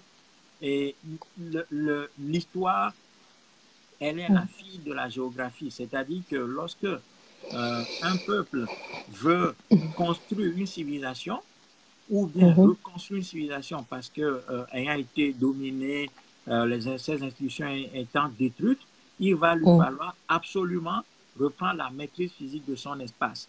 Ça veut dire quoi? Ça veut dire que les institutions qui sont coloniales, qui sont bâties sur le territoire africain, dans les enclos coloniaux que nous plaisons à appeler États africains parce qu'on nous a mis en tête que ça, c'est des États, alors que ces enclos coloniaux ne remplissent pas les critères minimaux d'État pour pouvoir prescrire les normes et pouvoir orienter les sociétés. Nous disons que toutes ces institutions-là doivent tomber. Après, je redis encore une fois que si les Africains ne sont pas capables de faire ce travail-là, ce n'est pas pour autant que ces idées ne sont pas justifiées. C'est-à-dire que ça veut dire que la faute, nous devons la chercher dans nos propres faiblesses. Si nous ne sommes pas, si les autres peuples ont pu faire des bons dans l'histoire après avoir reconquis leur espace territorial, je ne vois pas ce qui différencie l'Africain d'autres peuples. Vous voyez, c'est pour ça que je demande que nous ne particularisons plus nos problèmes, c'est-à-dire que nous devons lire le problème africain dans le contexte global de l'histoire humaine et qu'il y a des sociétés humaines qui ont connu des situations quasi semblables à la situation. Et nous devons être en mesure d'aller voir ce que ces peuples-là ont fait pour s'affranchir. Et si aujourd'hui... Comme le Vietnam, comme la Chine, comme la Malaisie. Si la Chine est capable de faire ce qu'elle est en train de faire et de s'imposer en Afrique, ben c'est parce que la Chine a d'abord résolu ses problèmes intérieurs. Et ça, c'est parti d'un petit noyau de personnes. Il ne faut pas croire que ça... C'est un petit noyau d'hommes qui a d'abord essayé d'imposer un courant d'idées autour duquel il a travaillé. Et puis, ça s'est développé et ça s'est étendu à l'ensemble du pays. Encore une fois, je dis que ce qui nous manque aujourd'hui, c'est ce qui fait des humains des hommes. C'est-à-dire le courage, l'abnégation et la capacité à construire des projets et à les mettre, à s'y tenir de manière rigoureuse, disciplinée, de manière déterminée et ferme. Et ça, ce n'est que comme ça que les données dans l'histoire ont changé. Il n'y a pas d'autre voie. Il n'y a pas de miracle. Aucun peuple n'a opéré de miracle. Seule l'action humaine, construite intelligemment et conduite de manière méthodique, a donné des résultats. Donc voilà, après, si on n'est pas capable de le faire en prétendant des particularités qui seraient des particularités noires et africaines, bon, ça c'est notre problème. Ça c'est notre problème. Donc voilà le point sur lequel je voudrais rebondir, répondre. Oui. Tu veux dire, j'avais envie de dire quelque chose, mais j'étais distraite parce que j'ai vu que des personnes ont écrit. Par exemple, mon frère Pat Labase, que je salue, a écrit « Ça a été très violent en Chine ». avec 50 millions de morts et de famine. Bien Ouais. entendu, on n'est pas obligé de passer par là. On a déjà assez souffert des pertes de vie comme ça. Donc, nous, on a plutôt envie de se multiplier comme des petits pains. Donc, mais ce que je veux comprendre, effectivement, Pat, tu dis que nous avons perdu la culture du sacrifice. C'est aussi ça le problème. Mais le sacrifice, il passe par beaucoup de choses. Donc, le sacrifice ne passe pas seulement par le sacrifice de la vie humaine. C'est ce que j'étais en train de dire. On n'est pas obligé de mourir et de donner sa vie en disant bah, crucifiez-moi au poteau pour l'amour de l'Afrique. Ouais. Donc, ce que je veux dire que le sacrifice passe aussi par ce que je disais tantôt, donner de son temps tous les jours, donner de sa personne, donner de sa poche quand il faut, donner de sa voix, se donner. Se donner, ça ne veut pas juste dire que voilà, je suis dans un petit coin de Facebook et puis ça va comme ça. Il faut aussi aller sur le terrain. Ça va obliger donc les gens que chacun de nous que nous sommes à regagner nos pays où que nous soyons pour pouvoir faire passer ce message d'une façon ou d'une autre. Oui, dis-moi, peut-être que... Tu sais, ma sœur, et je pense qu'on va oui. arrêter là, mais je vais oui, parce que sinon, on va comme ça, finir. le frère Pat Labatte réalise aussi ce que nous sommes en train de faire. Nous sommes dans la gravité, nous sommes dans l'histoire. Et il faut cesser de raconter des histoires aux Africains. C'est-à-dire qu'aucun peuple ne s'est fait dans la concorde, dans la douleur, sans aucune effusion de sang. Bien sûr, le sang coule aujourd'hui. Le sang mais il coule déjà assez. Hein. C'est pas rien. Hein. Tout à fait, mais le sang qui coule aujourd'hui en Afrique n'est pas encore le sang libérateur. Le sang libérateur, il faut être honnête, le sang libérateur, si nous voulons véritablement affranchir l'Afrique de toutes les dominations et que nous voulons rebâtir notre continent pour le bien de nos enfants, eh bien, il va y avoir encore du sang. Ça, il faut être lucide là-dessus. Il faut me montrer, dans l'histoire de l'humanité, un seul peuple qui s'est fait sans aucune... C'est-à-dire, tu sais, il faut que les Africains commencent à être sérieux et à lire l'histoire à l'endroit, pas raconter du n'importe quoi. La Chine, effectivement, elle a payé un lourd tribut. Mao et ses camarades ont été très lucides, ils ont averti le peuple là-dessus. Et quand ils ont pris le pouvoir, ils ont dû faire le nettoyage parce que les supports de la colonisation, de la domination étrangère qui étaient là, la matrice, les instruments, l'industrie de production des aliénés et des gens dans le pays, ces gens ont dû mettre fin à tout ça. Ça a coûté des vies humaines, c'est clair.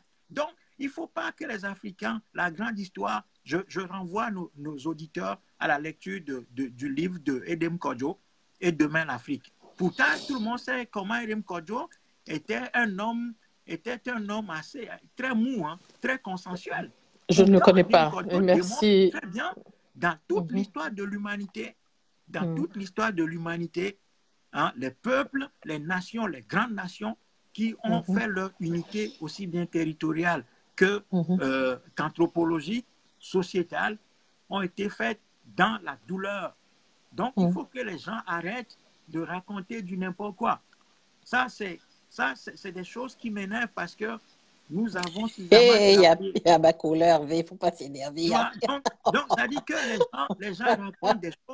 les gens racontent des choses aux Africains. Quelle chose? Je n'ai pas compris. Non, en disant qu'on a trop payé, hein, que les Africains ont trop payé, que bon, il y a trop de violence déjà en Afrique, qu'il ne faut pas rajouter, qu'il faut laisser les choses se faire naturellement, en disant par exemple que la Chine a payé un lourd tribut, qu'il y a eu 50 millions de morts. Mais non, je ne pense pas que quand le frère disait ça, c'était pour dire que les autres ont trop payé, nous on a trop payé. C'est pour dire que les Africains ne réalisent pas qu'il y a le manque de culture de sacrifice. Moi, je crois que c'est ce qu'il voulait dire, que l'Africain n'a pas encore conscience qu'il y a besoin d'un sacrifice intense pour aller au combat. Si c'est ça, je pense qu'il a écrit après. Donc, c'est pour ça que je disais, que en mon sens...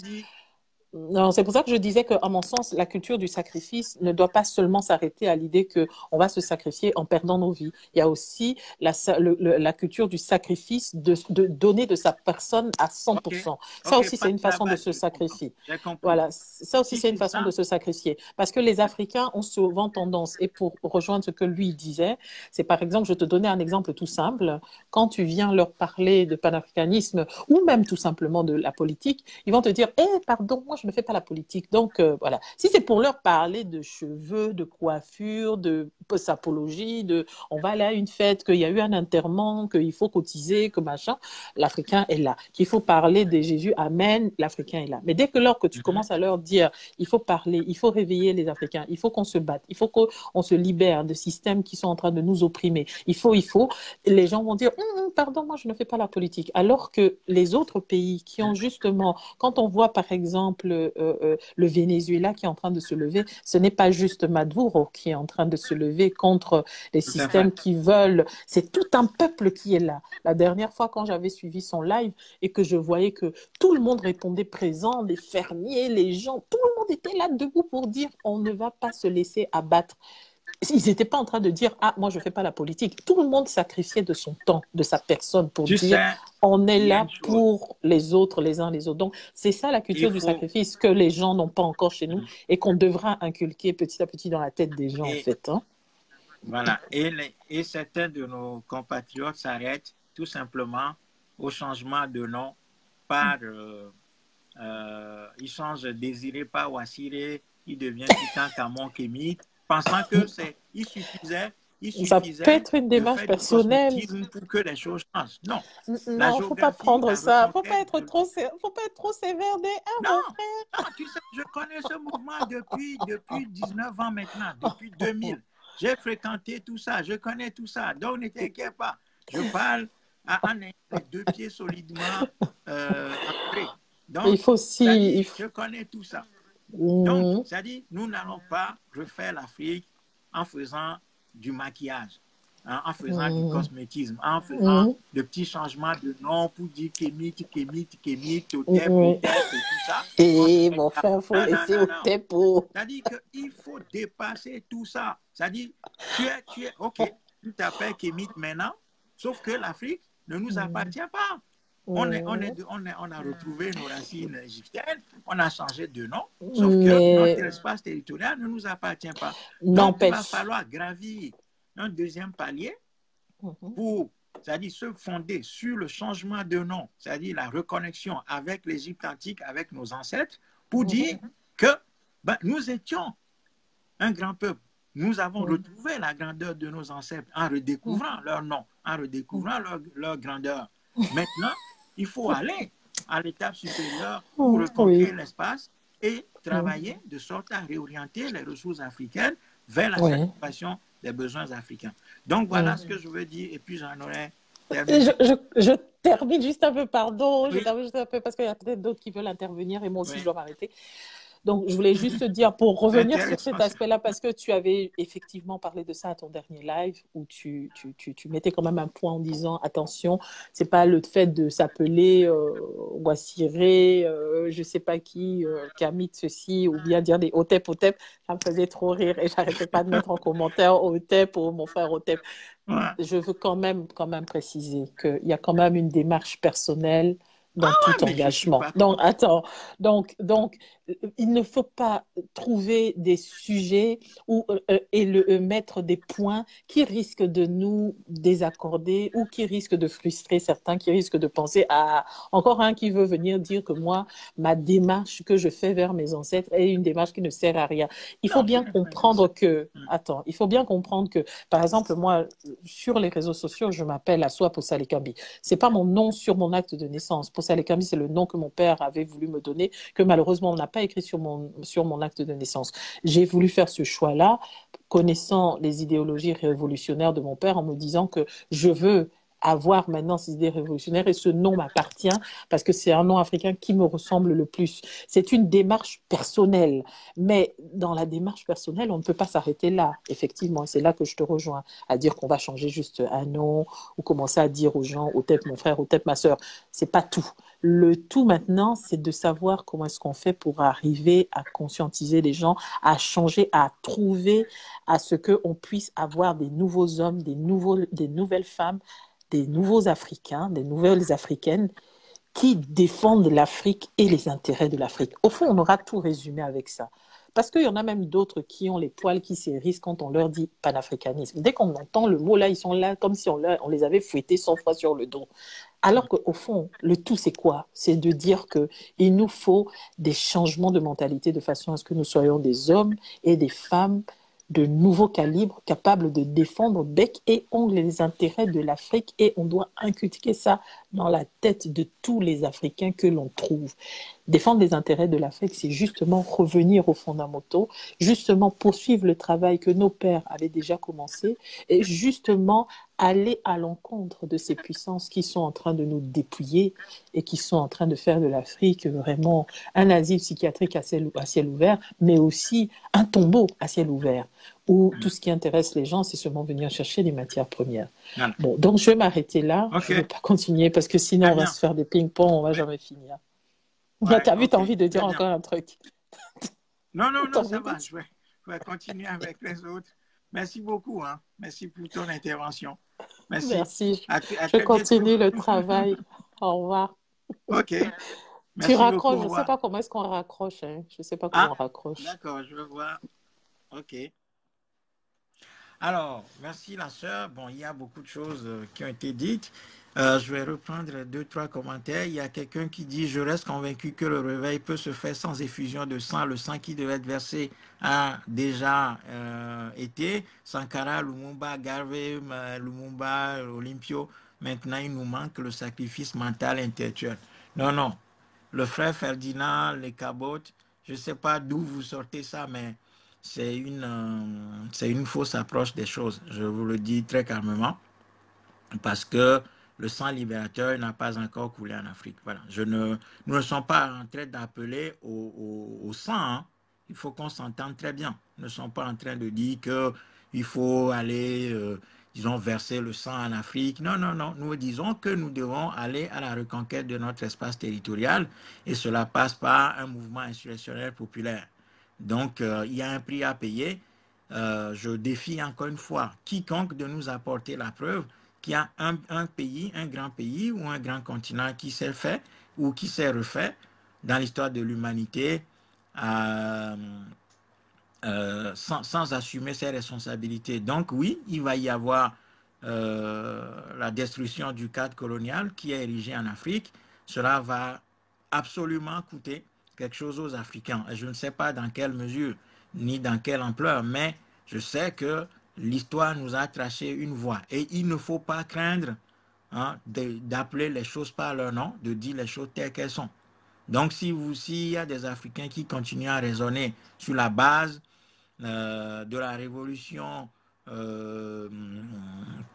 comme on en a connu en Ukraine, avec des fleurs et des petits sourires faits et des petits sourires faits aux soldats, ben vous vous trompez totalement parce que le cadre africain, c'est un cadre colonial. On ne peut pas résoudre un problème colonial avec des données comme ça. Et dans les pays du Balkan, il y a eu un soutien aux populations. Donc, c'est des révolutions soutenues par l'Europe et les États-Unis d'Amérique pour démanteler l'Empire russe et isoler la Russie. Donc, c'est un autre cadre historique et un autre cadre, disons, une autre conception des choses. Donc, si l'Afrique veut redevenir le continent central qui résout ses problèmes, eh bien, il va falloir absolument passer par la démolition de l'État garde-barrière, de l'État enclos-colonial qui nous donne l'illusion de vivre dans des États alors que nous vivons en réalité dans les enclos coloniaux. Donc, il faut cesser de penser et de dire des choses comme ça aux Africains. Ça, c'est des mensonges. Il n'y a aucun peuple n'a payé suffisamment le prix de de sa libération. Aucun peuple n'a payé le prix de sa libération en disant « Ah non, non, non, on a fait trop couler du sang libérateur. » Non, non, le sang, effectivement, si le sang de Sankara, de Nkrumah et de Cabral, des Olympios ont coulé, c'est justement pour interrompre le processus de libération. Donc le sang, au contraire, le sang de Sankara, de Nkrumah, de Lumumba, et de Olympio et de Cabral et autres, ces sangs-là nous appellent à notre devoir. Voilà. Donc, il ne faut pas considérer le sang de ces gens-là comme la fin, mais plutôt un début. Voilà. Parce qu'on a, au travers de l'assassinat de ces personnes, court-circuité et mis entre parenthèses le processus de libération de l'Afrique. Donc, ça doit reprendre. Donc, nous devons reprendre le flambeau après Sankara, Lumumba, Cabral, Olympio et autres. D'ailleurs, nous avons pris trop de temps pour le faire. Donc, il faut cesser de dire des choses comme ça. Si vous ne connaissez pas les principes sur lesquels repose l'histoire, ben, il faut avoir l'humilité de le dire pour qu'on puisse vous orienter, vous donner quelques éléments supplémentaires pour votre formation. Voilà.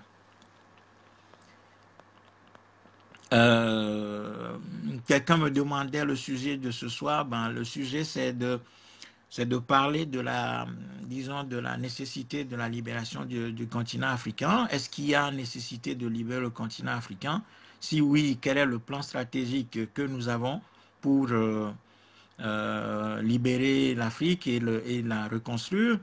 Et puis, troisième question, sous-question, c'est de savoir si nous avons un agenda. Donc, quelle est notre planification stratégique?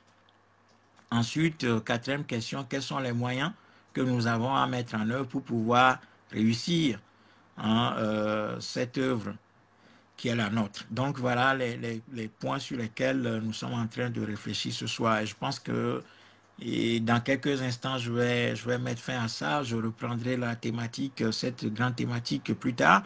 Mais ce que je voudrais rappeler, c'est que nous devons rester concentrés sur la ligne qui est la nôtre. Il s'agit de la nécessité pour nous de construire un mouvement de libération continentale. Et cela passe par le commencement. C'est-à-dire que chacun, partout où il est, il doit trouver 2, 3, 4, 5, 10 Africains, 20 Africains pour les rassembler et commencer à discuter de cette question. Et après, nous-mêmes, nous sommes là. Nous viendrons, s'il le faut, venir rencontrer ces compatriotes et discuter des points très importants dans la mise en place de ce mouvement révolutionnaire que le continent africain nous réclame tant.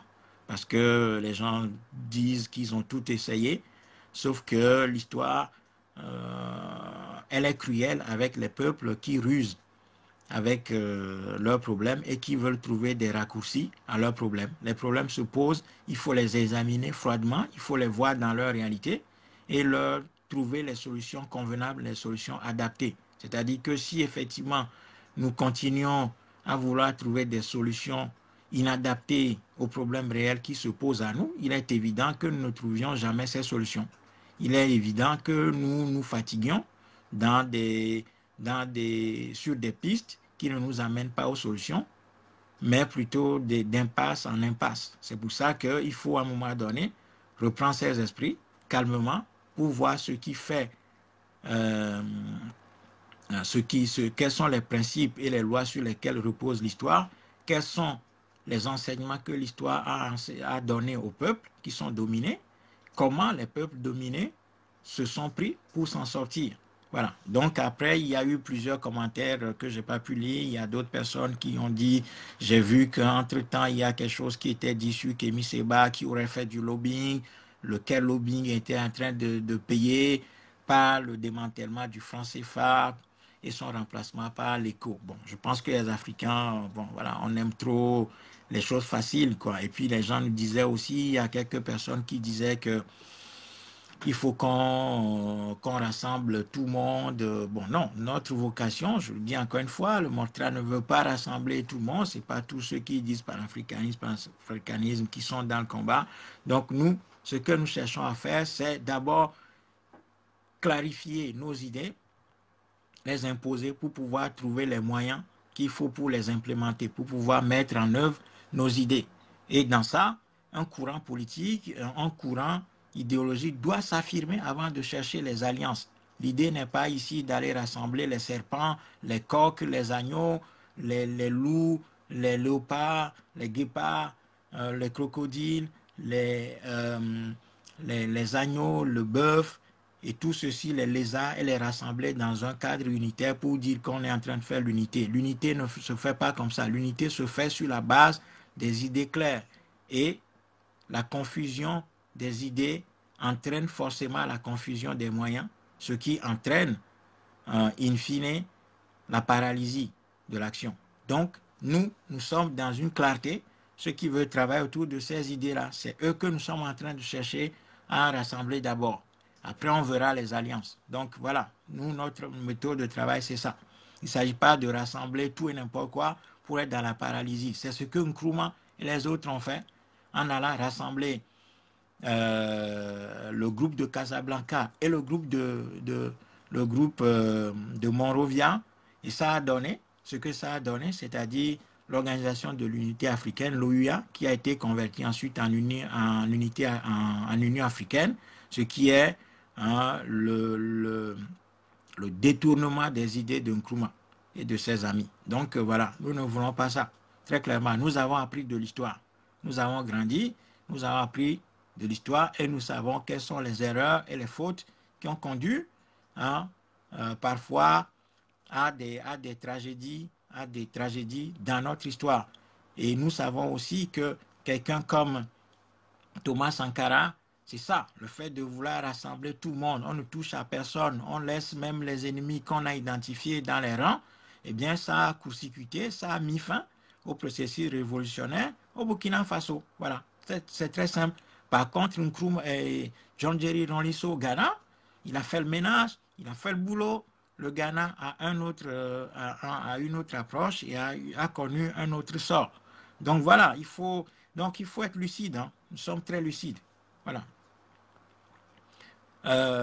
Il y a quelqu'un qui me dit, enfin j'ai vu aussi passer quelqu'un qui dit que les gilets jaunes ont fait bon. Et on est en train de mélanger tout. Il ne faut pas, concentrons-nous sur notre devoir, sur nos responsabilités. Laissons les gilets jaunes et tout ça en dehors. Nous avons écrit sur les gilets jaunes plusieurs fois. Nous pouvons en parler si vous voulez. Mais aujourd'hui, on ne parle pas des gilets jaunes, on parle de nos responsabilités en tant qu'Africains. Voilà, c'est tout. Que d'autres peuples, que d'autres mouvements dans d'autres peuples se joignent à nous ou veulent défendre nos intérêts, très bien, merci à eux, mais ce n'est pas ça le sujet. Donc, il ne faut pas nous mélanger avec tout et n'importe quoi. Ce n'est pas notre sujet. Voilà. Bon, le franc CFA qui est remplacé par l'écho, j'en ai parlé dans d'autres lives, je ne vais pas reparler aujourd'hui ici, mais sachez que simplement l'écho ne va rien changer du tout parce que l'économie africaine dans son ensemble, elle est déstructurée et orientée vers l'extérieur. Donc il faut laisser l'histoire de lobbying qui serait fait par Kémy Séba, qui paierait par le changement du franc CFA en écho, quoi. Tout ça, c'est du pipeau, c'est du pipeau. Ce n'est pas notre sujet. Le Moltra, s'il faut qu'on soit seul, on restera seul là-dessus. Mais ce n'est pas ça notre problème. S'il y a des gens qui veulent faire du lobbying pour libérer l'Afrique, qu'ils le fassent. Nous ne sommes pas là pour les combattre. C'est bien. Mais nous, ce que nous voulons, c'est que notre ligne puisse prendre corps et puisse être dans la réalité effective. Et puis qu'on essaie de travailler autour de ça. C'est tout. Il ne faut pas nous divertir ni disperser nos énergies. Ceux qui veulent être avec nous, qui nous rejoignent, on commence le travail, qui commence par me téléphoner demain matin, disant « Ah, on a trouvé 2, 3 personnes, on a 5 personnes, on habite tel lieu, on est au Soudan, on est en Mauritanie, on est en France, on est en Belgique, on est en Allemagne, on veut que tu viennes nous voir. » Là, voilà, c'est ça qu'on veut faire. Il faut laisser tous les à côté, les petites intelligences stratégiques où on va justifier les choses par la finesse dans les idées, hein, les proverbes, on va chercher la fine idée, la chose la plus sophistiquée pour mystifier. Non, ça ne nous intéresse pas. Nous sommes des paysans. Moi, je ne suis pas un intellectuel. Nous sommes des paysans. nous raisonnons terre à terre, nous voulons trouver des solutions à nos problèmes, ne nous amenez pas très loin dans les hautes écoles philosophiques. Nous n'avons pas un niveau pour ça.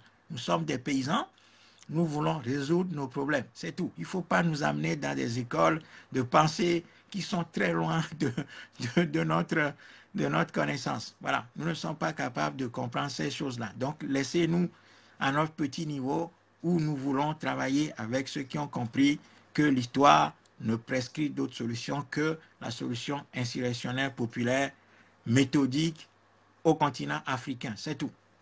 Voilà.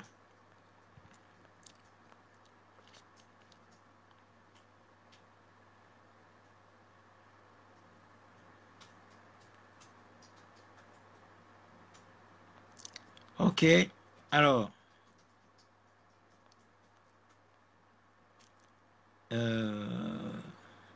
merci encore à vous tous et toutes. Je remercie particulièrement le frère Latif, je remercie Assoa, la sœur Assoa, qui a contribué énormément à cette discussion. Je remercie le frère Baba Diou, qui était le premier à intervenir. Je remercie le frère Lamadou Le Totem, qui a aussi animé la partie écrite de cette discussion. Je remercie tout un chacun pour votre présence. Je n'ai pas pu répondre à tout le monde. Il y a des commentaires que je n'ai pas vus. Je vais essayer de répondre à ces commentaires-là par écrit. Je vais essayer. Je ne dis pas que je vais répondre à tout, mais je vais essayer de répondre à des commentaires les plus importants que je n'ai pas vus. Mais je pense que nous aurons d'autres occasions pour continuer cette discussion. Il est assez tard. Et puis, bon, voilà, le frère Pat Labs qui dit « J'y crois pas aux révolutions populaires, on doit noyauter les élites comme ont fait les Chinois et avoir les moyens de pression puissants car les reliefs ont les sentiments d'impunité. » Encore une fois, vous nous amenez trop loin. Il faut pas... Vous nous amenez trop loin. Vous nous amenez trop loin. Je ne sais pas où est-ce que vous avez appris que les Chinois n'avaient pas fait de révolution, mais qu'ils avaient noyauté les élites. Je ne sais pas je sais pas à quelle période vous avez appris ça dans l'histoire de la Chine. Il faut nous le montrer. Les Chinois n'ont pas fait ce que vous avez dit. Les Chinois ont d'abord par les boxeurs qui ont déclenché le grand mouvement chinois contre l'étranger, lequel mouvement a été fondamentalement réprimé. Après, il y a eu les nationalistes sous la conduite de Sun Yat-sen qui a commencé, qui a approfondi le travail des boxeurs. Après la mort de Sun Yat-sen, il y a Chiang Kai-shek qui a pris le pouvoir. Chiang Kai-shek voulant replonger la Chine sous la domination de l'étranger, les communistes sont nés avec Mao et quelques-uns de ses amis.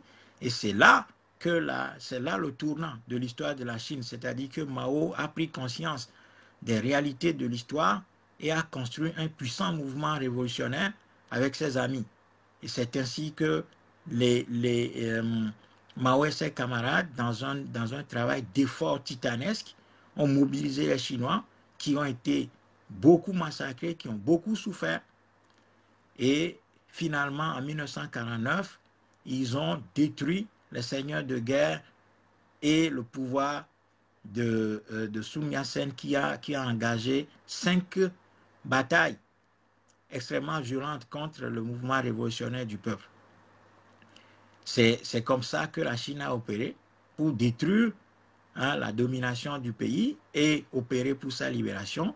Et après cette libération, maintenant, Mao et ses camarades se sont engagés dans une voie de renaissance de la Chine en déployant un programme de reconstruction du pays.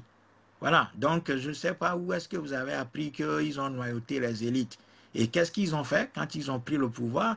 Les 2 mesures phares que les communistes chinois ont pris, Mao et ses camarades ont pris, c'est d'abord d'instaurer ce qu'on a appelé en Chine la révolution culturelle, consistant à fermer toutes les églises et à déconstruire l'école coloniale pour court-circuiter, pour tarir la source de production des aliénés et des subalternes coloniaux dans le pays. Donc, ils ont détruit l'école coloniale, ils ont fermé les églises, ils ont interdit la Bible et ils ont réorienté le peuple chinois vers le confucianisme et vers la redécouverte des valeurs culturelles chinoises. Et les élites coloniales qui étaient dans le pays, Mao les a envoyées en camp de redressement pour réapprendre pour les décoloniser, pour que les élites coloniales là apprennent les valeurs culturelles chinoises pour travailler pour la Chine. C'est ça que Mao et ses camarades ont fait. Il ne faut pas nous raconter des choses en disant qu'ils ont noyauté les élites et que c'est juste un travail intellectuel qu'ils ont fait. Non, non. C'est un travail structurel qui a été fait en Chine. Voilà. Donc, il ne faut pas qu'on perde du temps dans des choses, dans du coq à l'âne, quoi. Donc, voilà. Il faut être sûr que, comme nous l'avons toujours dit, il n'y a pas de construction sans constructeur. Et si nous voulons reconstruire l'Afrique, il va falloir que nous recevions la formation qu'il faut. Et cette formation, elle est d'abord livresque et il y a aussi une phase d'initiation. Bon, alors maintenant, j'entends qu'il y a beaucoup de gens qui prennent l'initiation pour mystifier des gens. Non, l'initiation se fait dans des conditions tout à fait naturelles. Mais pour le moment, il ne faut pas trop mélanger les choses. Nous essayons d'asseoir une base rationnelle aux problèmes africains. Et après, il faut ensuite aller vers ce qui est notre devoir. Après, il y a des strates et des niveaux d'action, des paliers à franchir. C'est pour ça que nous devons être capables de faire un travail sérieux, méthodique, construit, rationnel, fondé sur ce que l'histoire a enseigné au peuple pour aller de l'avant. Nous visons la grandeur de nos peuples. Nous voulons redevenir pharaons, pas seulement dans le changement de nom. Pour dire Ametou, Kémit, tout ça, non. Nous ne voulons pas nous arrêter là. Nous voulons nous reconnecter à notre valeur culturelle, à nos valeurs culturelles intrinsèques.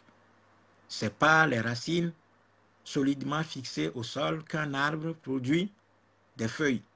C'est pour ça que nous devons d'abord travailler pour reconquérir l'espace africain et ensuite nous irons de l'avant. Donc, que chacun commence ce travail de structuration autour de la seule idée, à savoir l'idée révolutionnaire populaire en Afrique, sur la base de ce que Cabral et quelques autres ont entamé avant d'être arrêtés, et puis mettre le paquet sur les intellectuels africains qui ne sont pas ceux qui sont sortis de Harvard, de la Sorbonne, ni de Yale, ni des universités chinoises, mais vers ceux qui ont essayé, ceux qui encore en Afrique résistent et qui conservent la culture africaine, les intellectuels africains. C'est ça, ce sont nos paysans, ce sont nos vieux, ce sont ceux qui n'ont pas été pervertis par la colonisation. L'élite d'un peuple, ce sont ceux qui conservent la mémoire de ce peuple. Ce ne sont pas ceux qui ont été transformés par l'école coloniale.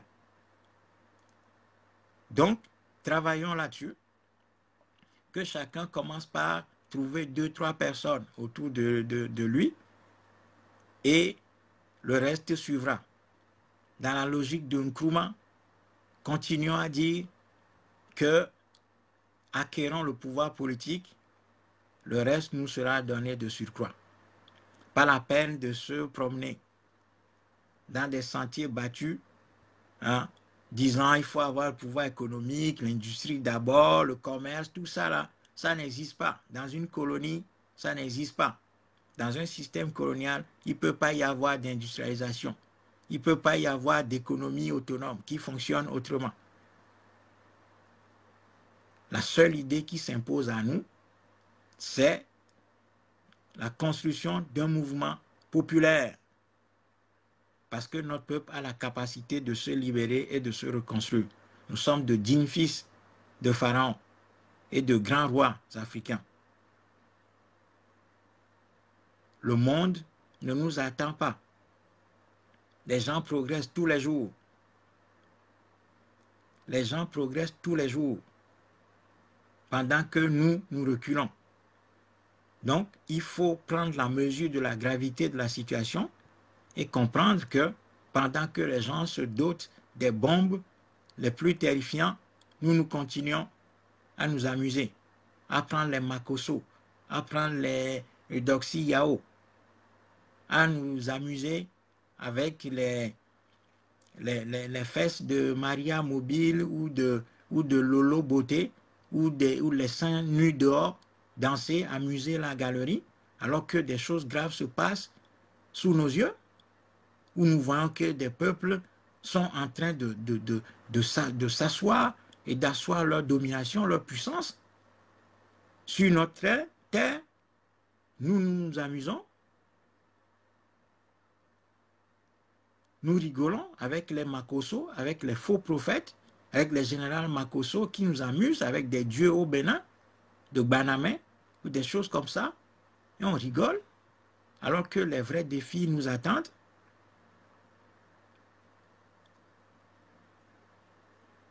Il faut absolument reprendre nos esprits pour commencer un véritable travail dans la continuité de ce que un certain nombre de nos compatriotes ancêtres ont commencé.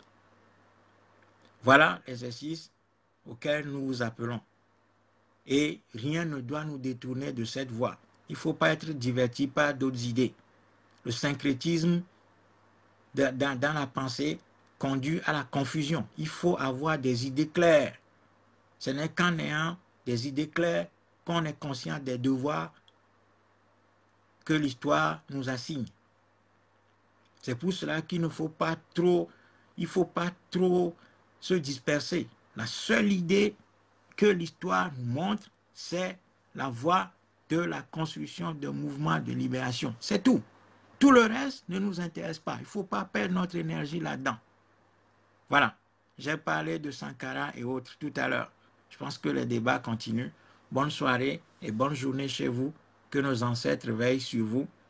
Que nos ancêtres veillent sur vos maisons, sur vos enfants, sur vos familles, ici ou là-bas. À très bientôt.